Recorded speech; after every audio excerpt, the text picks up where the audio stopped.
good.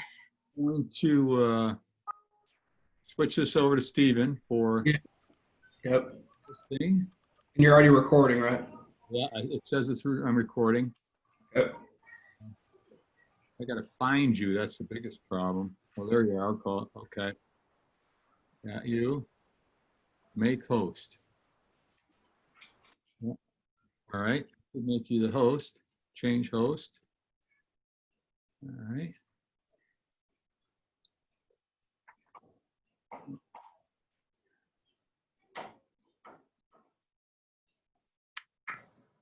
Are you host now, Stephen? Yes, sir. Can you mute everybody but me? And I haven't seen if Paul or Jay have come in yet. Yep. I'm going to mute everybody.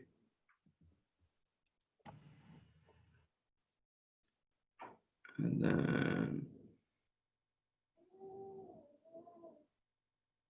Tom, unmute. And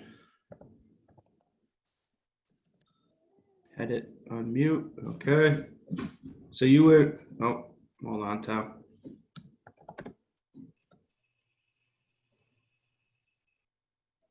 Tom, you and Paul are unmuted right now. Okay. Hi, Paul. Yeah, good morning, Tom. How are you? Good. How's it going? Pretty good. Pretty good. Friday Eve, as they call it. Well, that's right. Yeah. Is Steve there? Am I going to have the ability to share screen? Yep, I already handled that, Paul, so you should be good. Perfect. Thank you. Yep. Good. He's better at that than I am, so it's good. We got a recording now too, so this should be good. We'll be able to put it up. I also know that Howard, I see Howard's on already. Howard, is going to stream it live on the Batavian too. So Okay. we're going to be big stars. So I wonder who this person, looking at the list of participants, one says Death Incarnate is their tag-in name. That's interesting.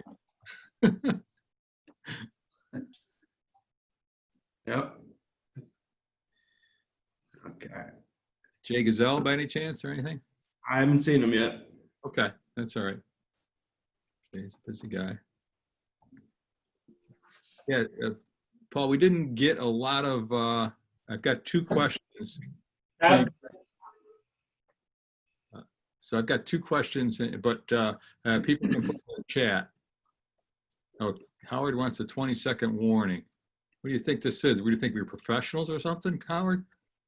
Okay, we'll give you a 20-second warning. So, all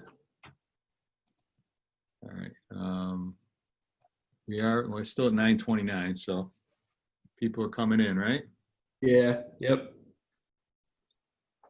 We had about 130 registrations. Good, good.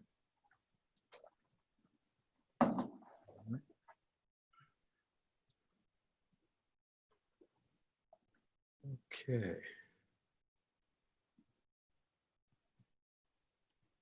See? Yeah, I think we'll go to like maybe 9:31 there because they usually come flying in right at 9:30. Yeah, we got people coming in fast now. Hi, Nolan. Yeah, I know. Luckily, my wife's home today.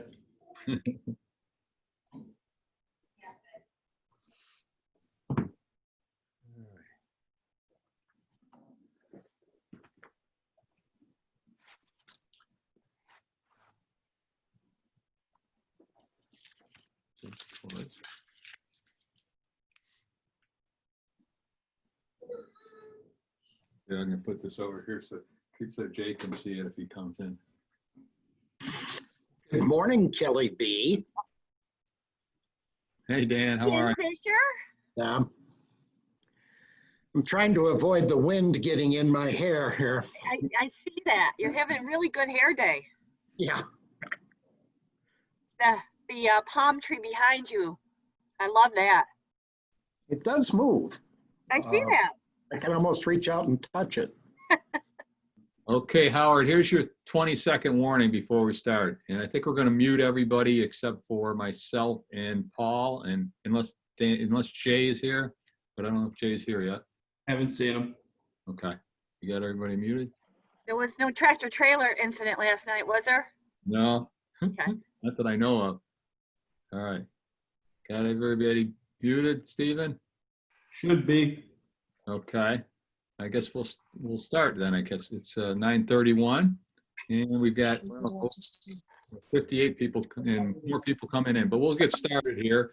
And I'm sure people come in. I think we had 130 some people registered for it, so we're expecting more people coming in as it comes in. Welcome again. This is our third Reopening Genesee Zoom webinar that we've had, and if we happen to schedule these the day before we're expected to have the next phase open. There's no guarantees that phase 3 is going to open tomorrow because it's up to the governor and when he decides. But all signs, well, I'll leave that up to Paul to say. But it seems like the signs are looking that way, and some of the guidance has been out. But before we get started, though, I do want to thank that where this came out of, where this evolved out of, was we have a Reopen Genesee committee that or task force or whatever you like to call it, but a group of people that got together real early on with this and started looking at ways to help our businesses. Whether at first it started out with the loan programs and helping with the loan programs. Now it's kind of morphed into helping with the reopening guidelines. And I just wanted to recognize everybody's involved with that. The GCEDC, Steve Hyde, Chris Swazi, Jim Krenchik, Mark Massey has been involved with that. From the downtown bid, we've got Beth Kemp. From the Batavia Development Corporation, Andrew McGuire. Dr. Marty Moore has been, from the city of Batavia, has been involved. Jay Gazelle from the county has been involved. Matt Landers from the county has also been involved. Matt's going to be the new Jay Gazelle in a couple of months. And from Freed Maxick, we've gotten good consultation from Freed on a lot of the accounting procedures, and Jonathan Treader and Laura Landers have been very helpful with that. So those are the people we've been meeting every week on this and everything. We also have, this is not just Genesee or Genesee County Zoom now, because we have Genesee Orleans. Paul Pettit is the head of the Genesee Orleans Health Department. Kelly Kabbalah has helped she's from the Orleans County Career Center, and she's helped coordinate Orleans people. So welcome Orleans people on this Zoom webinar. I'm going to turn it over to Paul, and I think we're going to start as we usually do and go through some of the metrics that we've had and where we're at and where we're looking at being in the future. So Paul, it's over to you. All right. Thanks, Tom. Good morning, everybody. It's nice to see you all again. This seems to be a reoccurring every 2 weeks now. So this is our third one, as Tom mentioned, that we've done. And again, I'm happy to hop on and do these with all you folks. I recognize a lot of names and faces in the screens as you guys hop on. So welcome. I know I haven't talked to some of you in a while, so it's good to see faces. And I'm glad to report, things are, going pretty well on the data side of things. I do want to thank you all, especially on the business side and in our community organization side, for again, going through this time period and doing a lot of the, the hard work to get where we're at. As we've talked about the last couple of weeks, we know this has not been easy. We know that it's put a lot of strain and stress on you all as business owners and organizational leaders. And, this again is not something any of us wanted, nor wanted to face and deal with over the last 3 months or so. But again, I think that together as a community, as Genesee and Orleans County, specifically, our folks have done a great job. You all, again, as leaders in your organizations, have done a good job of maneuvering through these times. And now we're at a point where we are moving forward.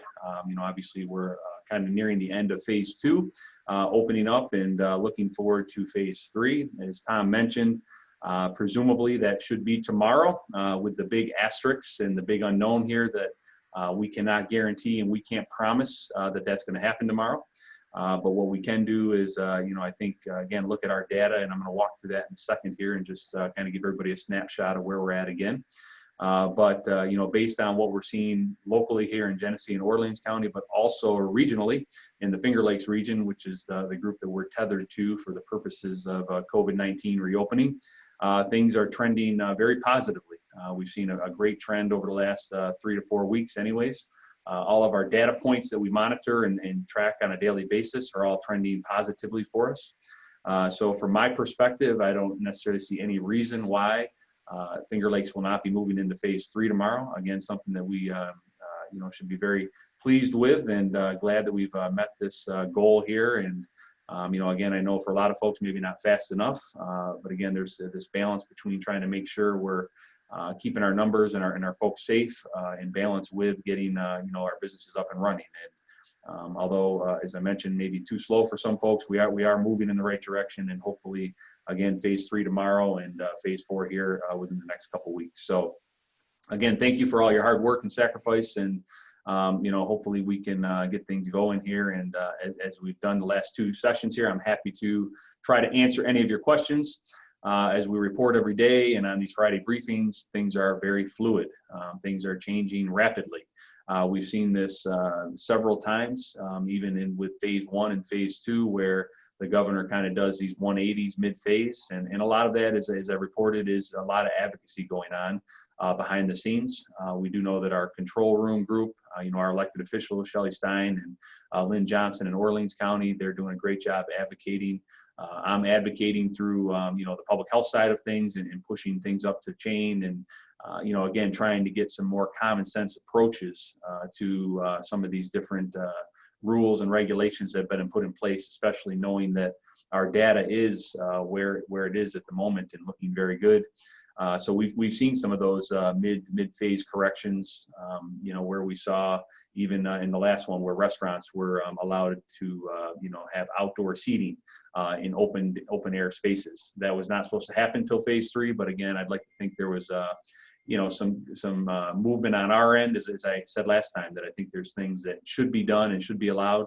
And fortunately, I think in some of these areas, the governor is listening, to some of those things. We saw that with the faith-based organizations where, obviously they were allowed, technically they weren't supposed to be till phase 4, but they went to, less than 10. And then now in the middle of the phase again, we're bumped up to 25%. So I think as we push more, as we advocate, for you all in our communities, and again, looking at the data and trying to make common sense decisions, hopefully we can keep pushing and trying to get even greater and faster relief in some of these areas. So that we can hopefully, move us forward as quick as we can, but again, as safe as we can. Also, just something to keep in mind, we're getting this question a lot, around the gathering size of 10. It is still 10. We've been trying to keep that pretty clear for folks. We've been hearing a lot of people say it's 25, it's 50. The governor's order and executive order on this stays in place till at least June 21st. At that time, it is expected that there will be some decision, hopefully that it will be upped at that point. But again, there's been no clear indication to us on what that's going to look like. We can kind of see maybe from some of our neighbors what potentially may happen. We did see that New Jersey obviously upped theirs this past week for indoor gathering size and outdoor gathering size. So, again, using that potentially as a base metric, we could see maybe where New York would go with that. But again, no guarantees, that there is always a possibility he's going to say we're going to keep it 10 for another 2 weeks or 4 weeks. So again, that is the current executive order that's in place for all of us across New York State for gathering sizes. So again, that's what we're continuing to push out. So I just wanted to make sure that everybody was at least aware of that and understood that that's currently where we're at and kind of the time frame on it. So anyways, I'm going to, kind of pop up some of the data here. I can share my screen and just kind of go through where we're at, just again to give everybody a baseline, and we can kind of walk through some of this, walk through the Forward New York website as we've been doing, and then I'm happy to obviously answer any questions that folks may have or try to answer questions, and we can go from there. So let's see here. I'm going to share my screen. Let's see. So the first thing I'm bringing up, this is included in our daily press briefings and reports that we put up on a daily basis through the health department. This is for both Genesee and Orleans County. So hopefully a lot of you have seen this, but I'm just throwing it up there real quick. And as you can see where our numbers are, these are just quick shots of kind of the cumulative numbers for positives for Genesee. We're at 201. We've had 5,608 negative tests. We only have 5 folks in mandatory isolation at the moment and 49 under mandatory quarantine. And with 5 deaths and the number that keeps climbing, which is a good thing, is 140 recovered. So those are folks that were in isolation and now they're over into the recovered category.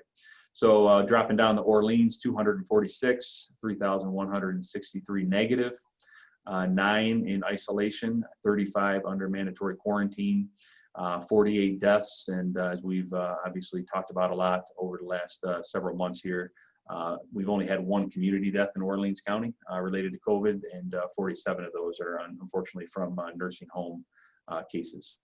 And what's that? I don't think we're getting this screen share. Oh, it's not sharing? No. Let's see. Yeah, I think you got Does it. it pop up now? Yes, it is. Mhm. All right. Operator error, my bad. So there it is. So yeah, so and again, 94 recoveries in Orleans County. Then we do an age breakdown there, and again, this is just more of a dive into demographics, showing that obviously, as you can see, all age groups are being impacted by COVID. And then dropping down, we have our non-county public regulated facilities and cases within them.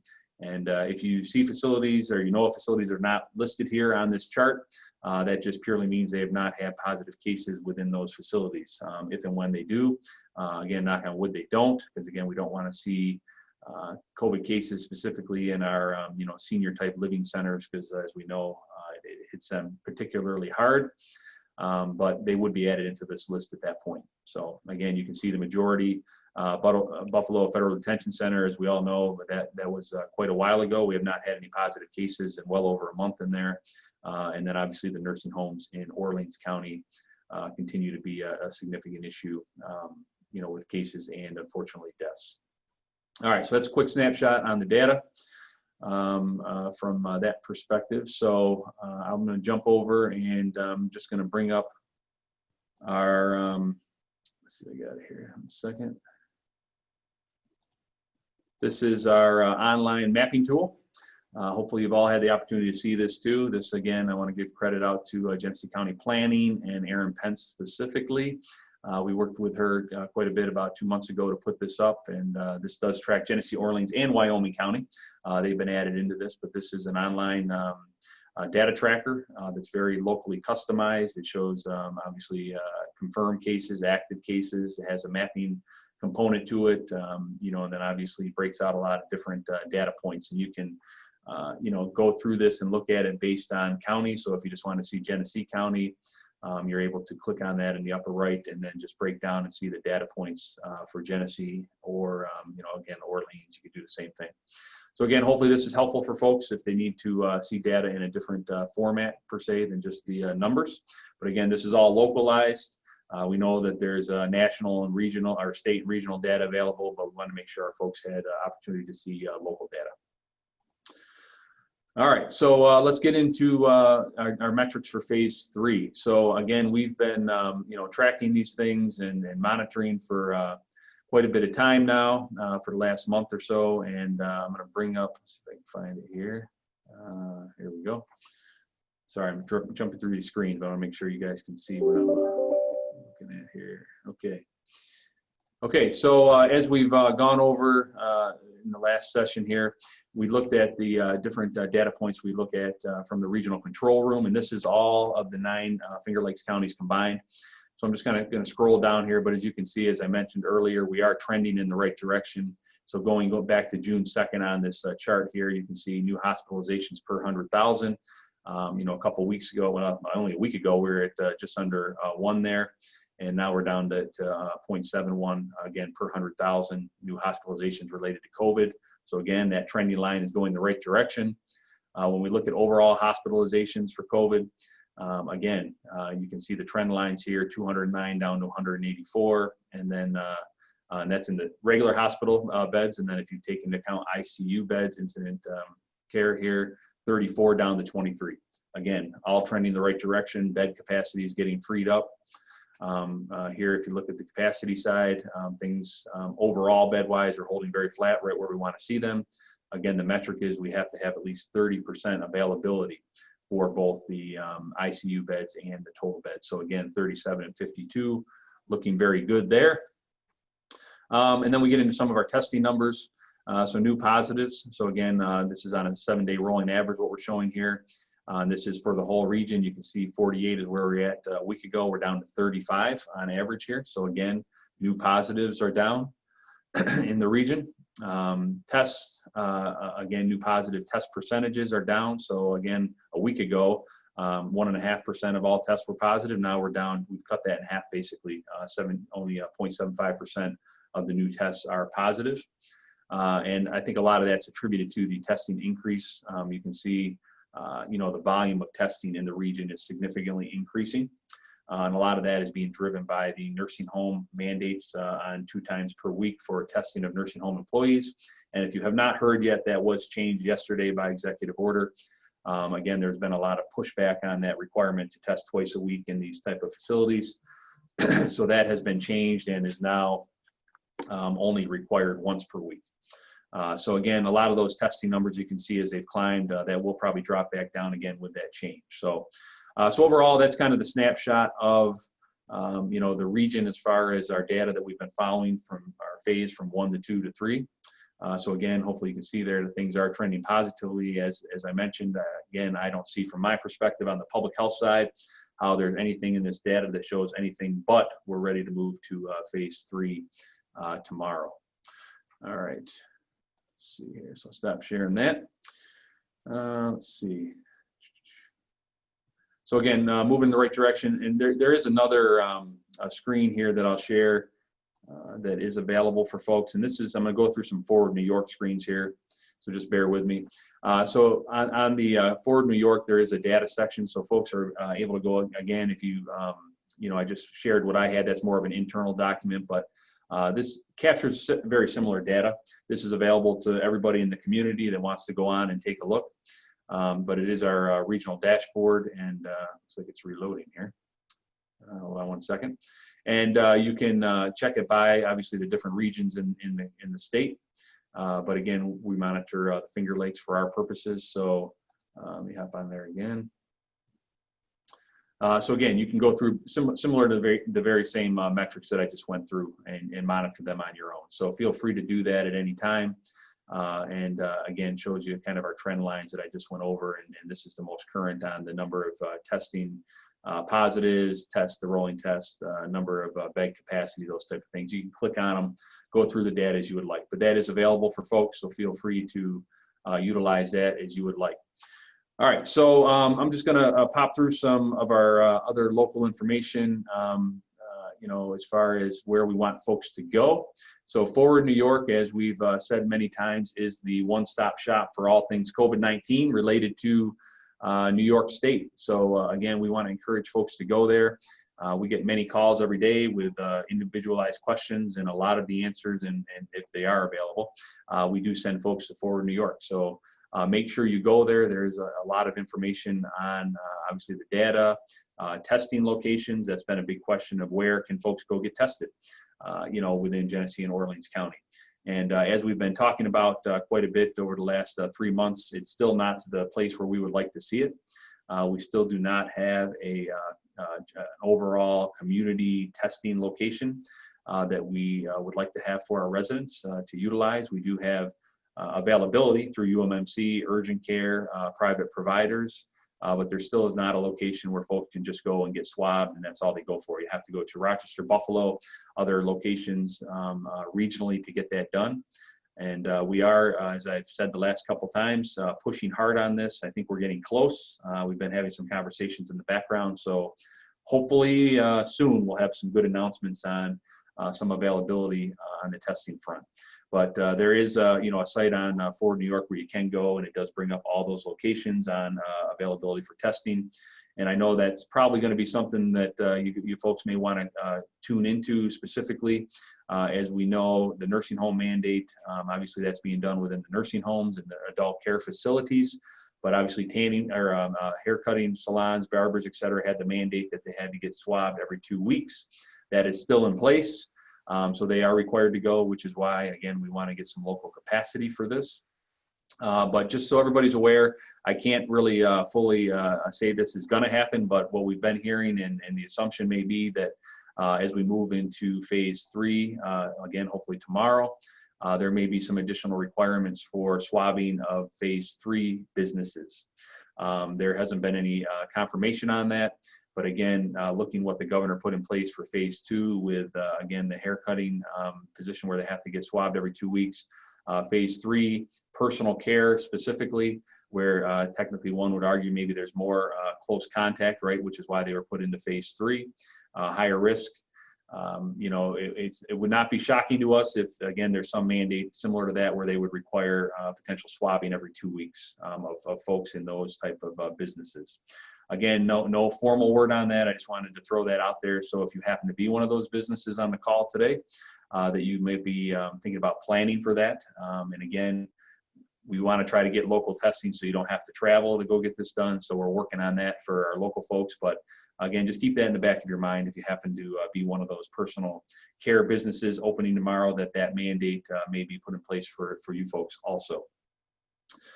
All right, so again, let me share screen here, see if I can get to the right page here for phase 3. Oh, all right, so one thing I wanted to talk about was the Lookup tool. We've talked about this quite a bit on our last 2 calls.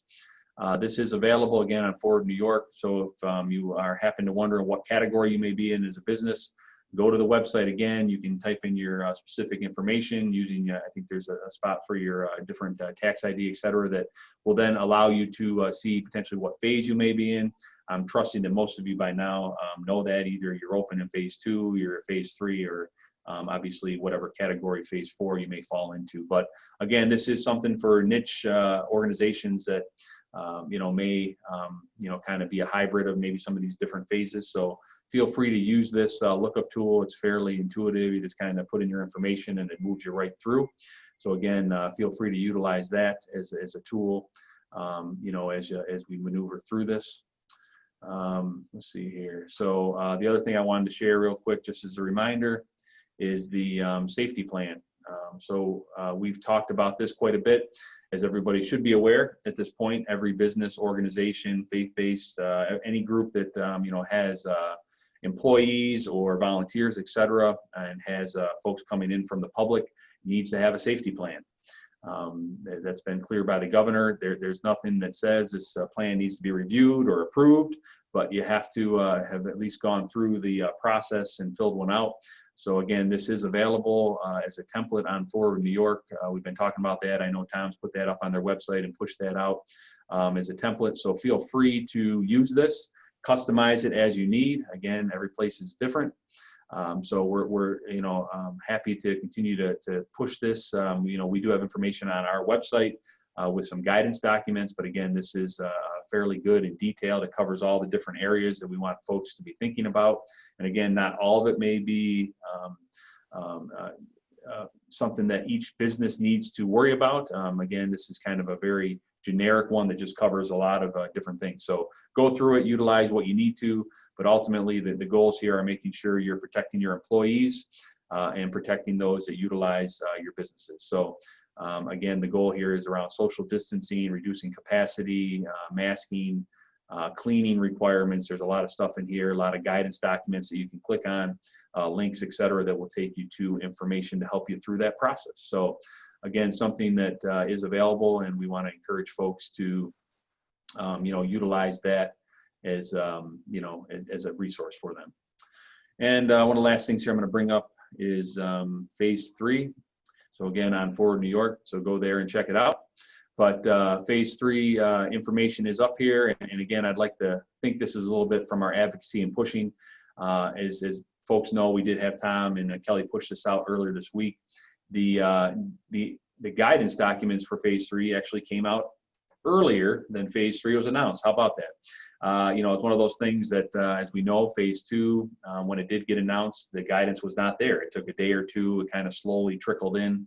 And I think through a lot of unrest and angst and frustration, The governor apparently moved a little quicker this time and put out the guidance document for our phase 3 businesses that'll be opening ahead of time. So that was a welcome thing. So again, food services and personal care are the 2 primary categories for phase 3. So again, the guidance is there. So if you happen to be one of those businesses, we strongly encourage that if you have not looked at it, that you take the time to look at it. It does have all the requirements that are in there for the business, as far as capacity, the requirements around social distancing, masking requirements, etc. So make sure to use that and as the guide along with developing your safety plan. So again, that's there for you. The read and affirm tool is there. So again, they're encouraging businesses to go through and attest that you understand the rules, regulations, etc. And then obviously the business plan template is available, as we just kind of went over. So again, phase 3, food service, personal care, those are up there. They are available. We strongly encourage you to go on and utilize them. Obviously, if you have questions, there is a spot there where you can submit questions and try to get clarifications on things. So again, that is another good thing here that's been put up and available. And phase 4 obviously is not open yet, but when we get down the road another week or two, hopefully the phase 4 categories will also be pre-populated well in advance, hopefully, of when phase 4 is going to happen. We'll see. Again, we lobby and push hard for this so that obviously those folks will be able to, get ready ahead of time and not try to be reactionary. It's very tough to plan and to get things ready when you don't know what the guidance is, because it may change from what you were hoping it was going to be. All right. So I guess as we, I see Jay hopped on too. So as we kind of wrap up some of these things here, and I don't know how you want to move over to questions, Tom, at some point here, but I just want to remind everybody again, things are very fluid. They're changing day by day, minute by minute. We do have a press conference coming up in about an hour and a half or so, so we may learn new stuff today, which is why, it's very important that we need folks to continue to follow Forward New York as best they can. We are pushing information as quickly as we can, but again, I'm not going to tell you we're getting it much quicker than you guys are. The reality is sometimes you guys know before we do. So it's challenging to, I think, really break down and really ascertain what's factual, what's not, which is why we're happy to do these calls and happy to push information locally to try to keep you all as informed as best we can. So that's kind of what I have just on the updates there, Tom. So I don't know if you want to. Yeah, go ahead. Yeah, I see Jay's on there, and before we get to the questions, maybe we can see if Jay has something to say. Jay always has something to say. I wanted No, not me. that I have my hat here right in my office. There you go. Genesee is great already. Remember that. Particularly you, Joe Forsyth. I see you checking in on me. As Paul indicated, this is something that is very, very fluid. Also with regard to what it is that we don't know. Again, we use the control room that Shelley and I and a number of other the county executives and local executives, chief electeds, are on a daily basis with Vinny Esposito and Bob Duffy to push the inquiries and questions that people have, the clarifications. Even on the outdoor games, the low impact, low echelon games, when they came out with outdoor activities, they had things like shuffleboard and batting cages. I wanted to know what shuffleboarding meant, really the kind of my grandparents played, or what I would do when I go to a bar with a puck. That to me is shuffleboard, but apparently they don't, that's one thing they don't, so to speak, dive into in terms of depth. But like Paul said, this is something that is very, very changeable every day based on what the press conference does. And that's why we always continue to tell people, go to New York Forward, check on the listings, look at in each of the phases, what more detail comes out on a regular basis. These guidances, which all seem to be magically about 13 pages per industry type or group, are pretty good primers, but also you got to do the safety plan. You have to have the safety plan on your premises. You got to attest that you are ready just in case somebody comes and visits you and is not a customer and is not an employee or a family member. So that's the thing we continue to suggest and make sure people understand that, because at the control room level, there is nobody in control. It is strictly the second floor in Albany and that small cadre of people that the governor has surrounding him who are, shall we say, calling the shots and then letting us know, sometimes in advance, but like Paul said, even on midnight of, to tomorrow morning, Ostensibly, there could be new things coming out that didn't even get released during the press conference. But that's the nature of how we're doing things. One of the other things I noticed that we saw, there was a question. We haven't heard anything, Paul, to the best of my knowledge, about there being a phase 5. You know, like for the cruise lines on Lake Ontario or things of that nature. We think that pretty much this is going to get us through most of the industrial and business sectors. And then at that point, it will be what more needs to be going on as long as C-19 is continuing to be a healthcare issue for us in New York State. Remember, we're 1/3 of the entire mortality in the country at this point still. But again, we're also seeing, you know, based on the metrics and the dashboards, that we're in pretty good shape, particularly in the Finger Lakes region. And we are part of a region. We are not a sole individual county. We in Orleans, even though we share a public health director and other staffing opportunities, we don't get to go on our own, no matter how good our metrics are and how our healthcare systems, you know, are working in unison, which is exactly what's been going on. So again, we are adhering to the guys that hopefully every 2 weeks, there will be a new phase coming and ready to go.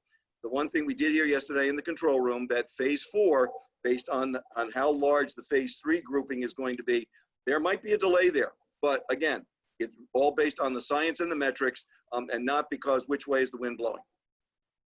Jay, something you touched on there briefly too is the reading and affirming the guidelines. I think that's kind of got overlooked a little bit and everything. Yeah. When you go to the website there, pretty much everybody that opens is supposed to do that, right? Yes, and we get a report every day from the Finger Lakes Regional Control Room that indicates how many more industries by county or businesses by county have actually gone in and done their affirmation and attested to the fact that they have a plan. So it's being tracked and monitored, and it is something that, while it is not on the dashboard per se, it is something obviously that they are paying attention to as to, shall we say, the secondary thought process in terms of which regions can continue to go forward as far as from phase to phase to phase. So no matter what phase you opened in, you should have gone to the website there. Yes. There's a little button there under your particular category. I'm looking at construction right now, and it's read and affirm detailed guidelines. You read and affirm that, and you press a button there, and I assume it goes to Albany that you've done that.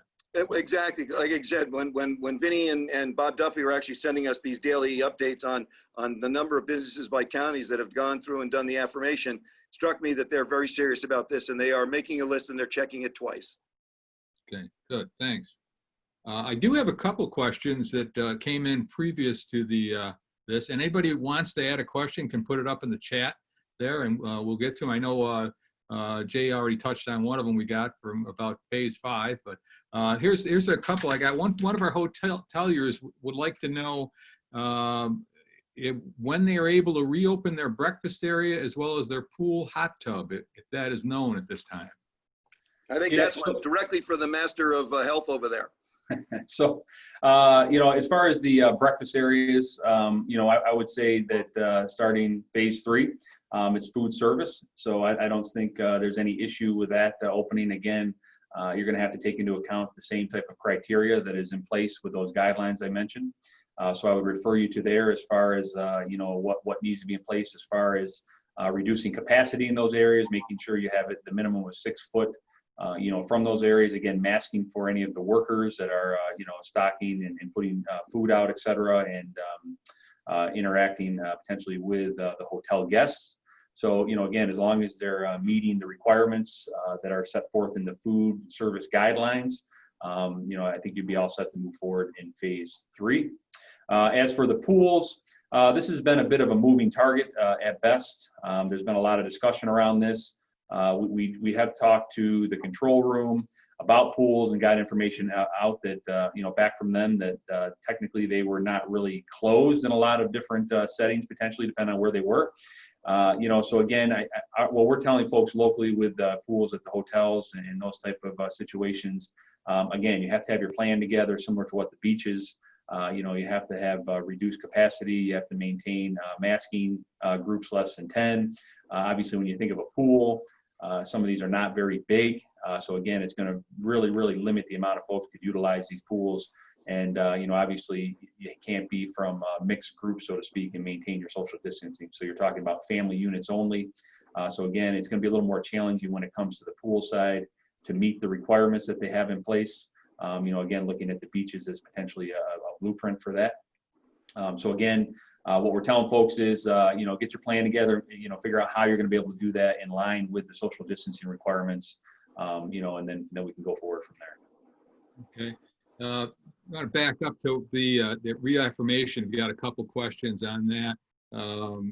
It actually, Paul, probably be helpful if you could share like one of the pages and show that. But the one question I got, should businesses reaffirm guidelines even if they aren't permitted to open yet? I think I even can answer that one. I think that the guidelines aren't out there, so you can't reaffirm. So it comes with your phase. We're only at phase 1, phase 2, phase 3, but each of your individual phases, depending on what your business was, there it is. Okay, so there's for food services. Paul's showing it. So yeah, for example, as Tom's talking here, I'm just going to click through it. So and this is all the different sections have this kind of summary guidelines, read and affirm, and the template.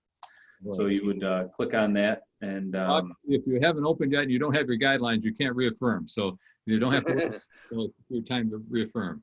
But I think in general also, and the control room has told us this a couple times also, those businesses who are already in and in one of the earlier phases, if they have not gone and done that, they should go circle back and take care of that. Yeah, it's ministerial, but again, it's basically the guidance, not only literally and figuratively, but it's the nature of how the state is, shall we say, doing their overall monitoring and probably in an after action analysis, determining how well they did it, so to speak. So again, the idea is that, if we're already in one of the phases and the business is already there, even some of the essential businesses, is to go back in and just go through the affirmation and the attestation that you got your plans in place. They're sitting at your business or your businesses, if if you have multiple locations, and that you are up and doing what you're supposed to do.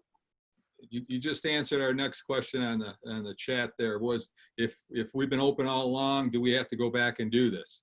Pretty much. Yes, the control room people in the Finger Lakes control room are telling us, yes, that should be taken care of. You should do that. Okay.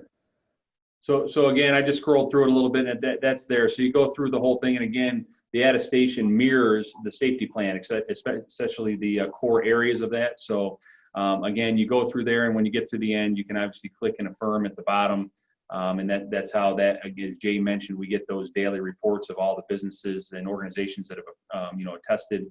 So that's really the process for that. So again, everybody should be going on and doing that. Okay, would HVAC be considered construction? I think that's one for ESD, literally.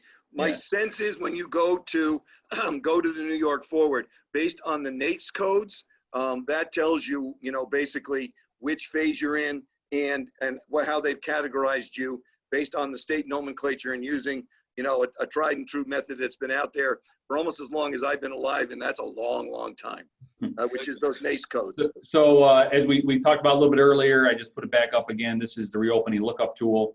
So as Jay mentioned, you go here, essentially, you type in your information, you use your code, and it's going to give you a determination, on whether you're open, you're not open, what phase you may potentially fall into. So again, this is where folks should go if they're uncertain whether they are in one of the bigger buckets.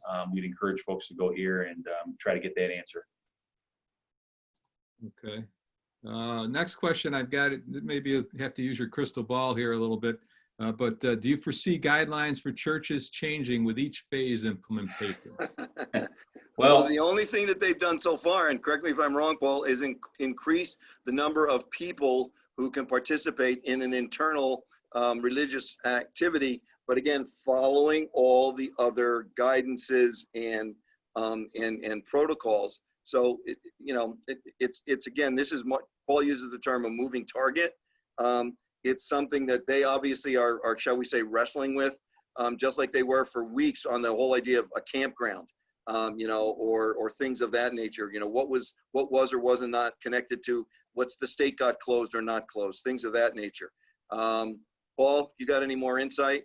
No, I think you're spot on with that. It is a moving target for us. Again, there's a lot of I think advocacy and pushing up the chain for these different type of activities and groups to get moving a little quicker than potentially being allowed.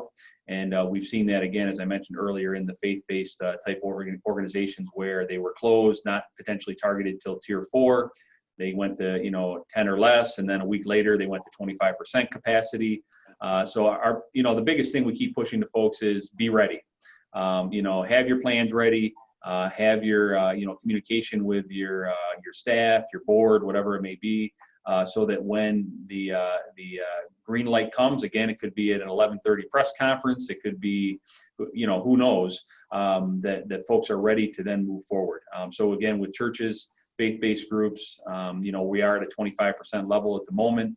That could be bumped up at any point to maybe 50%. So again, we'd encourage you to do your plans, put them together, have them ready to go, make sure you're adhering to all the social distancing recommendations, and hopefully we'll get some relief and some increased capacity and allowance here in a short time. Okay. And what about weddings and indoor wedding venues? Would that be considered entertainment or recreation? I'm not really sure. But and if so, will buffets be allowed? Yeah, so again, that's a bit of a moving target too. The weddings is challenging, and that really goes back to the guidance on the amount of restriction of gathering sizes. So what we've been seeing is, some of these different groups, again, going back to faith-based, now with graduations being allowed at up to 150. Essentially what we're seeing happen here is cherry picking of different events and or settings being allowed to gather in excess of 100 or in excess of 10. At the moment, there hasn't been any indication on social type gatherings like weddings, big parties, birthday, whatever it may be. Those still technically fall under the guidelines of the social distancing or the social gathering sizes. So until we see some relief, and I think some increase, as I mentioned, at the earliest, it looks like June 21st. Those type of activities are still very limited. But again, I would assume some of those bigger things would fall under phase 4, potentially, where you have larger group gatherings and how those will play out in these big kind of wedding halls and venues over time here. Yeah, the thing I think we've seen with regard to the guidances and some of the details that come out as each of the phases opens up, there doesn't seem to be what I would call the absolute master plan, that a lot of these things have actually been, really put to a great level of detail and documentation as far as the state itself is concerned. And then that's why I think you find, and some of these subsequent releases start to, shall we say, nuance what the phase and what's in the phase, and in some cases accelerating something that maybe most of us thought was going to be in phase 3, got thrown back into phase 2, things of that nature.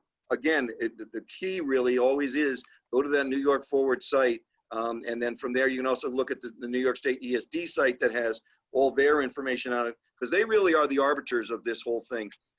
Even more so, I sense, than the State Department of Health as to which businesses are in which of the phases. Okay. Another question we have here: are volunteers considered employees? And I'm assuming they're talking about that from a safety plan standpoint. So I would think yes, probably, right? When it comes to the social distancing and the other things, yeah, it's people occupying space, so to speak, not so much whether they're employees or not. They're obviously, and when you read through these guidances and these details in terms of like the one for food service during COVID-19, that does get very much into what you are doing and your employees are doing, but then also everything else involving anybody who's on the premises, in the parking lots, things of that nature. So it really does get down to basically, how do you keep individuals within the protocols as far as safety and avoiding, having any kind of rebirth of the COVID-19. Mm-hmm. And thank you, Kelly, for putting the NAICS code upstairs. Has any business in either the Glow region or Finger Lakes region had any enforcement actions taken against them? I'll let you guys handle that. Paul, have you heard anything? So we've, obviously had complaints and some concerns over time here with different organizations, and our approach has always been education.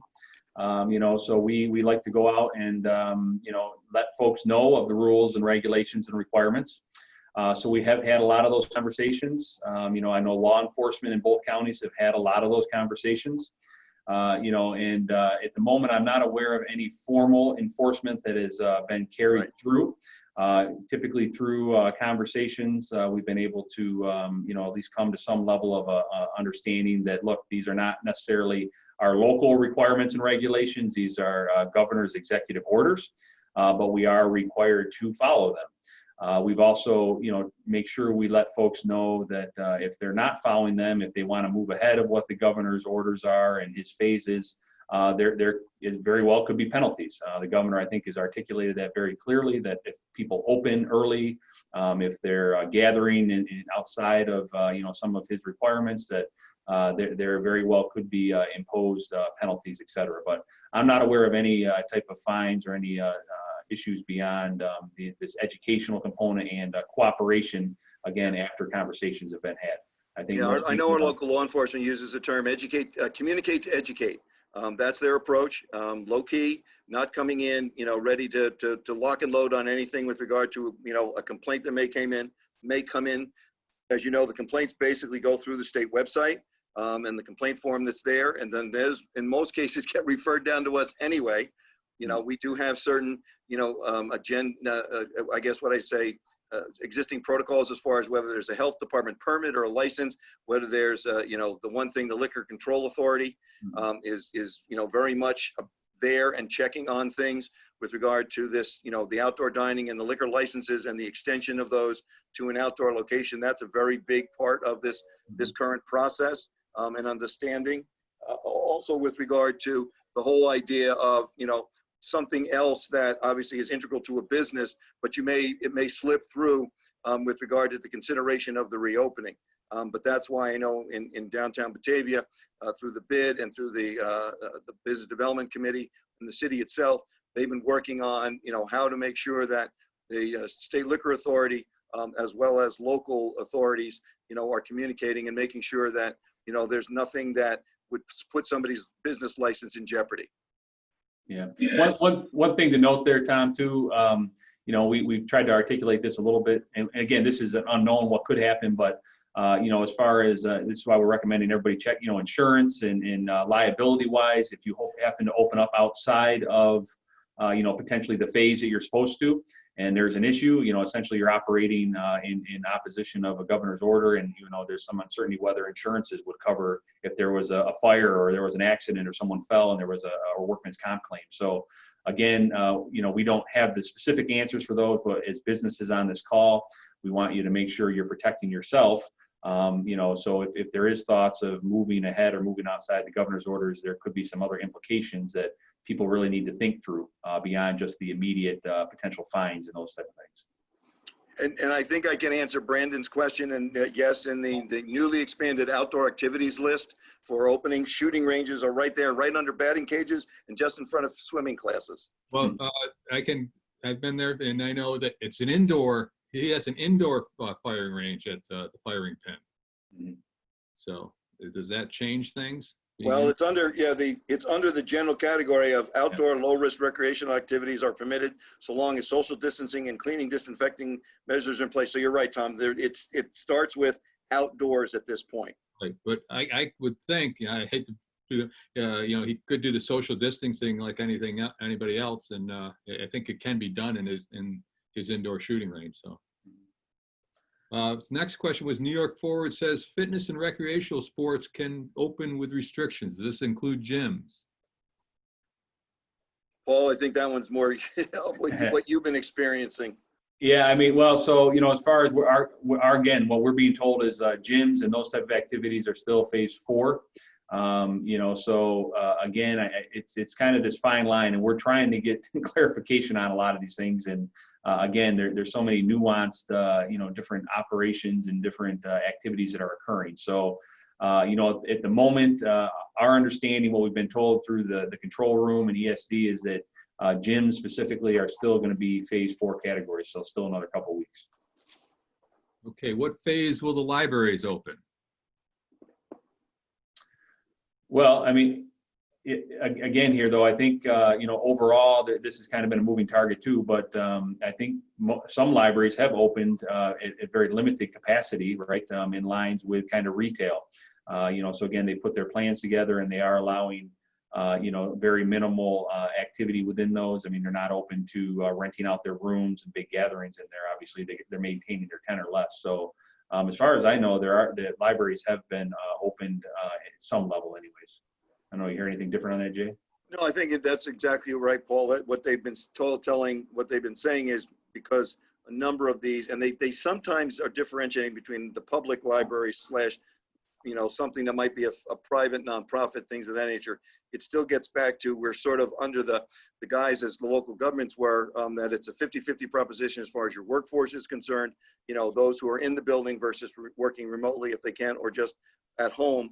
And that, so the return is you start moving back in gradually, but hopefully as of, I think, this Friday, even that provision would be pretty much taken away, but you again have to have all the same protocols in for social distancing, masking, face coverings, as well as the other CDC guidelines that have been part of everything that I know what we've been doing at the county as far as our safety plans, and having all those detailed by both building and for us by department, somewhat the same way that a library would function in terms of the children's room versus the adults versus the reference library, and those parts of the actual infrastructure.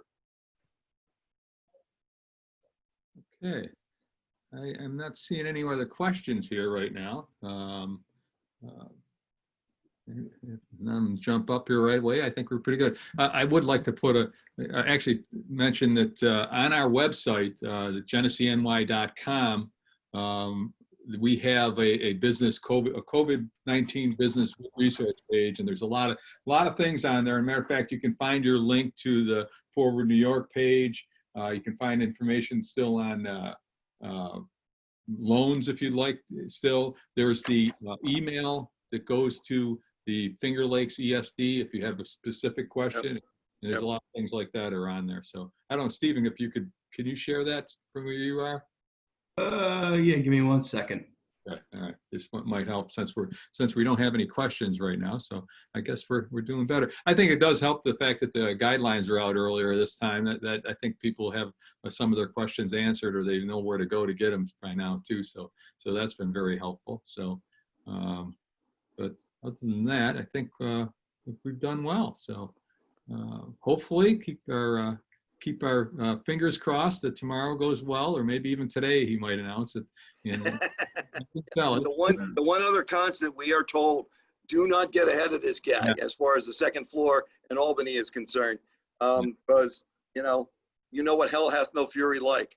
Yeah. There's the page. If you go right on the front page, hit a button, you'll end up on this page, and then you come down and there's all sorts of information. One of the things that's nice on there, you can scroll down a little, Stephen. I'm just going to show them how it's on the front page quick. Okay, all right. Go right on GeneseeNY.com. It's this front button here. There you go. All you got to do is hit that button, and everything that we got, and we keep updating that as we get things from Jay sends us stuff. Vinny Esposito sends a lot of stuff, so we try to keep everything in here. But scroll up a little bit, Stephen. The one thing I wanted to point out was the COVID-19 workplace posters. Everybody's got to have posters, and everybody's got to have signs, and everybody, no sense reinventing the wheel. We've got a group of them that we've gotten from the Business Council of New York. We didn't do them ourselves, but there's all sorts of things that you can put in there. Do not enter. I think that's a nice one if you click on that. Do not enter from the. But you can go print these out for free. So just go there, print them out, and use them in your business, and that'll save you some time and some money, and hopefully that'll help. So I just want to let you know about that. So that's always a good resource. Yeah, and I was just going to say, we're going to add some of these links from today to this reopening part right here. That'll be done within an hour after this. So. And we are recording it, and I think we got it right this time, so we'll have it up on our YouTube page. We kind of screwed it up when we switched hosts last week, so we should have it on our YouTube page later today. I know that Howard Owen has been streaming this live on the Batavian today, so. And I think, Paul, isn't it fair to say also one of the things, I know we're doing it in our buildings, but one of the things that come with the safety plans and other things is the signage that you put up on your buildings to give people fair warning, but also even for your workforce, for your employees, things that they need to be apprised of, and that you can keep sort of giving them those shall we say, subtle reminders, because particularly in my world, a picture's worth 1,000 words. So just putting a picture up of me and Paul together will save like thousands and thousands and thousands of words being, thrown out into the stratosphere. Yeah, so I mean, that's obviously part of the safety plan that everybody has to have. There's a whole section in there on signage and what needs to be up there and available. And obviously, as Jay was articulating a little bit around the screening for staff, volunteers, et cetera, that are in your businesses, when they come into work. So again, utilize signage, put it up. Obviously, some people are very pictorial, and obviously the signs that they just went through, Steve just showed, are fairly simple, right? To the point. I think they're fairly depict what we're trying to get the messaging around. So again, have them up throughout your business, on your doors and your break rooms, different areas. Again, so it's very visible for anybody that's working in your establishments or anybody that happens to utilize your facilities.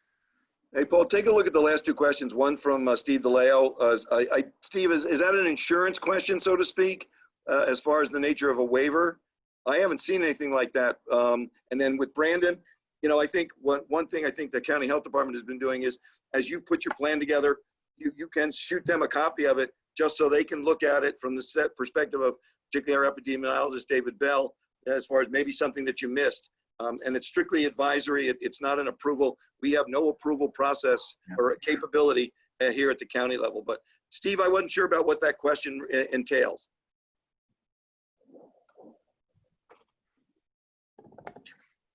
Oh, okay.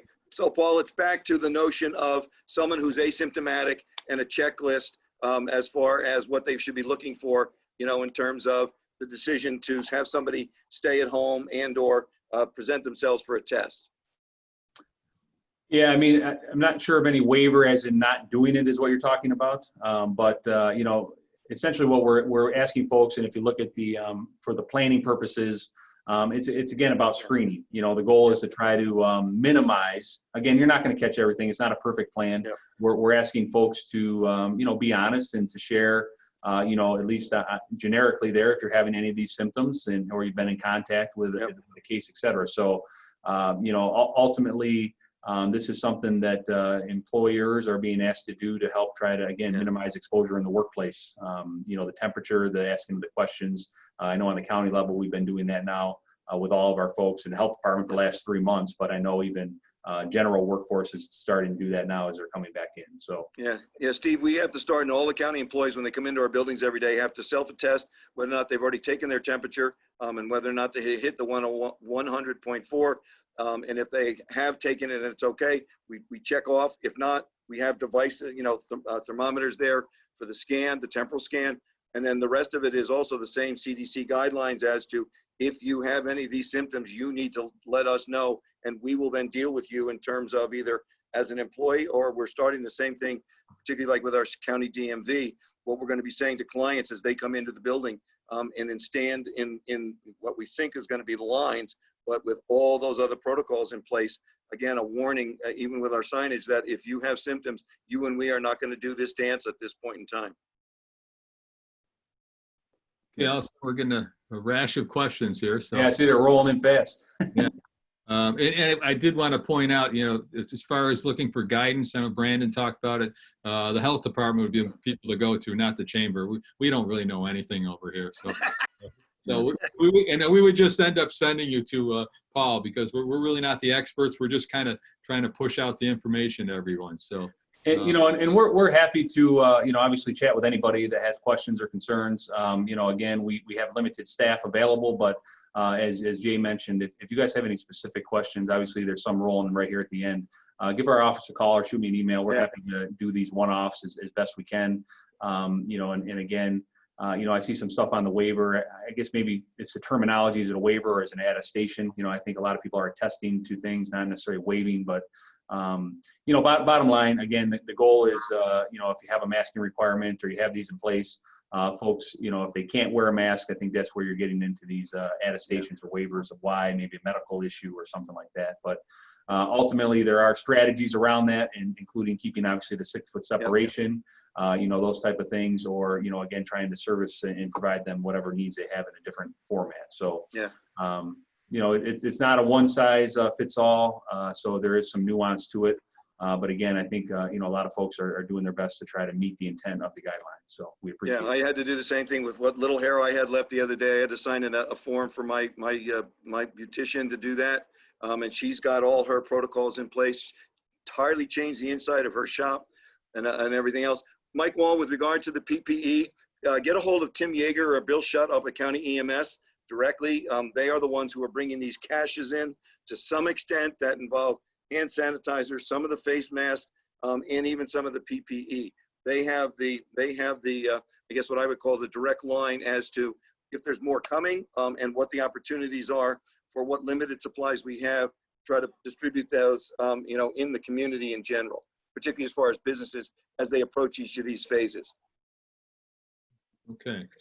Well, we've kind of reached our hour maximum here, I think. So I appreciate Jay and Paul and for being with us. We'll try to keep these things going. I think we, you know, just kind of looking ahead, I think you've already alluded to the fact that phase 4 might not be as formally at the 2-week period that the first 3 have been, just because of the number of businesses that are opening and or types of business that be opening in phase 4. So, but we'll watch that, and I think we'll just try to schedule one 2 weeks from now and see where we're at that time, because I think these have been very helpful. And a couple things, if you didn't get your specific question answered, you can contact Paul at the health department. There also is that Finger Lakes COVID email. It's flnyf@esd.ny.gov. It's on our website on that COVID page. You can just click on it, and they are supposed to answer specific questions. So it may be more helpful at this time for everybody if you have a specific question for your business. Remember also that we are part of a 10-group regions across the state. So a lot of these same questions are getting funneled up through the other control rooms. But in some cases, some of the other control rooms and the state have not been getting along very well, we keep hearing. So our Finger Lakes group has been doing a very good job, but also they've been very responsive to the questions we asked, pushing them up the food chain, so to speak, and then trying to make sure that they circle back if they haven't gotten an answer and they know those questions are still out there. And again, that's been a good thing in terms of both our participation, but also the people that we're dealing with. They and we are have been on a very good first name basis for a number of years. And I think that helps us with regard to who's in the Finger Lakes region and who's in the control room. Great. All right. Well, thank you very much, everyone. Thank you, Jay and Paul. And stay safe, everyone. Let's keep moving. Everybody be well and be safe. Thank you. Yep.